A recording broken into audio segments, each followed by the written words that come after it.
Oke, kembali lagi di channel saya. Makasih buat kalian yang sudah mengklik video ini. Kali ini ada pesan dari Babang Pacul ya, kader PDIP. Kali ini ada ngomong, saya saksinya kalau Pak Prabowo begitu mencintai Pak Jokowi ya, ibaratnya seperti itu. Ya, kita lihat video lengkapnya bagaimana. Sebelum kita ke video, bantu subscribe di channel saya yang belum subscribe. Tidak tunggu lama, kita ke videonya langsung. Let's go. Bang, Mas gitu kan. Nah, habis itu di pulang, habis itu Pak Prabowo lewat. Nah, saya salamin sekalian, Jenderal, gitu. Saya kan sehat selalu, gitu saya kan. Habis itu saya duduk, dipanggil. Kamu gitu. Panggil sama Pak Prabowo kan. Oh iya Jenderal, kenapa? Nah, coba ya, lu jelasin ke gua. Coba lu jelasin ke gua. Prabowo lagi pikir apa? Coba. Begitu kan Pak Pacul juga cerita kemarin di paripurna ketemu katanya kan. Mas, siap Jenderal kata Pak Pacul kan. Aku bukan Korea. Iya kan, ditepuk kan. Gitu kan. Aduh, Jenderal kalau mau mukul bilang-bilang dong katanya kan. Biar siap-siap. Biar saya siap-siap kuda-kuda dulu kata Pak Pacul. Lu jelasin apa yang Prabowo pikirin. Jadi Mr. Q merasa nggak sih ini kan memang isunya diembuskan lah isu secara sistematis bahwa Pak Prabowo dan Pak Jokowi mengalami keretakan. Benar. Kan. Oke, jadi pertama begini, memang yang kalah ini kan pihak yang kalah ini ya, bukan oposisi ya, penguasa yang lama yang kalah itu. Udah gua pula yang dituduhan padahal pikirannya sendiri. Duren. Udah gua. Pas pohon duren. Ya. Tukang duren tadi diangkat. Terus dia ngomong, oh lagi nonton apa Mr. Q. Itu dia itu. Padahal pikirannya sendiri. Itu kan adalah upaya untuk memecah belah Pak Jokowi dan Pak Prabowo. Iya. Nah, itulah kira-kira yang oleh Pak Prabowo itu disebut sebagai divide et impera itu. Dua orang ini kan duit tunggal, sama-sama pikirannya ingin Indonesia maju. Sama-sama kalau dalam bahasa Pak Prabowo itu cinta rakyat. Itu diulang berkali-kali loh oleh Pak Prabowo. Itu sama-sama cinta rakyat. Kenapa kita bisa ketemu? Karena kita sama-sama cinta rakyat. Nah, yang ketiga tentu saja untuk kepentingan praktis agar pihak penguasa yang kalah ini ya itu lebih ringan. Bila perlu dia bikin supaya Pak Prabowo itu satu kubu dengan dia, berhadapan dengan Pak Jokowi. Karena mungkin mereka merasa bahwa musuh mereka yang sebenarnya ada Pak Jokowi gitu loh.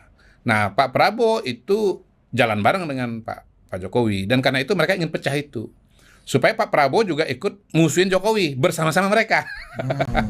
Nah, itulah yang kemudian oleh Pak Prabowo di bagian akhir pidatonya dijelaskan, kita ini mau bangun jembatan, ya kan, jembatan emas kan, mau menuju Indonesia maju itu. Kalau saya tangkapnya itu jembatan beneran yang ingin dibangun kalau ceritanya Pak Prabowo. Ya dua-duanya lah. Nggak semetaforik itu. Dua-duanya lah. Nggak, dia sebenarnya begini.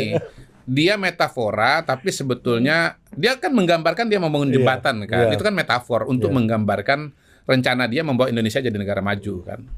Nah, kita udah berkali-kali lah bilang bahwa Pak Prabowo itu ingin macan Asia, Indonesia jadi macan Asia, segala macam itu sebenarnya Indonesia maju atau Indonesia emas. Nah, kalau Anda nggak mau ikut gabung, ya udah Anda berdiri aja, duduk aja di jauh-jauh. Duduk sana. Tonton kita ini lagi bangun jembatan. Jadi ajakan ini sebetulnya nggak berhasil dalam dua indikator. Pertama, secara eksplisit Pak Prabowo mengatakan kami tidak retak, ya, kami kompak. Yang kedua, bahwa kami ini mau bangun jembatan. Anda yang nggak mau gabung, silahkan duduk jauh dari sana. Kalau mau kritik, silahkan, supaya kinerja kami jadi bagus. Itu satu. Nah, yang kedua, mengenai proses yang terjadi. Pak Jokowi sudah membantu luar biasa dalam proses transisi ini. Dengan cara apa? Pertama, dengan cara ya memfasilitasi adanya tim sinkronisasi. Pak Dasko ya dan tim lah gitu. Bahkan lebih jauh lagi, salah satu anggota dari tim transisi, Thomas Jiwandono, menjadi wakil Menteri Keuangan ya. Yang kedua, mengakomodasi agenda-agenda Pak Prabowo dalam bentuk anggaran belanja negara APBN. Misalnya anggaran untuk makan bergizi gratis, ditambah mungkin dengan beberapa yang lain lah, yang tentunya yang paham adalah Pak Thomas Jiwandono. Yang ketiga, dalam membentuk organisasi-organisasi yang dianggap penting atau perlu oleh Pak Prabowo. Misalnya Badan Gizi Nasional sebagai lembaga yang nanti akan menyelenggarakan makan bergizi gratis. Kantor komunikasi kepresidenan. Iya, Presidential Communication Office ya, PCO. Nah, itu juga adalah menurut saya adalah imajinasi atau bayangan Pak Prabowo mengenai kepemimpinan dan komunikasi yang dia butuhkan ke depan. Lalu mengakomodasi orang-orangnya Pak Prabowo, garis miring Gerindra, reshuffle Sudirman, Supratman, Andi Aktas, kemudian Anggaraka Prabowo, Sudaryono kemarin. ya Sudaryono sebelumnya, Thomas Jiwandono sebelumnya. Nah, jadi sebetulnya semua ini berjalan dengan sangat sungguh-sungguh, dan saya yakin bahwa Pak Prabowo melihat itu. Gitu. Tapi dalam rangka merespon putusan MK kemarin yang tampak reaktif itu, ya kan di sidang tuh kan kelihatan banget Mr. Q. MA apa MK? MA ya, setuju. MA tar gitu kan. Ya itu DPR. Itu DPR. Kalau kita lihat dari komposisi, itu kan partai politik Koalisi Indonesia Maju plus berbeda dengan PDI Perjuangan, karena PDI Perjuangan sendiri yang berbeda atau tidak setuju dengan teman-teman di Koalisi Indonesia Maju Plus.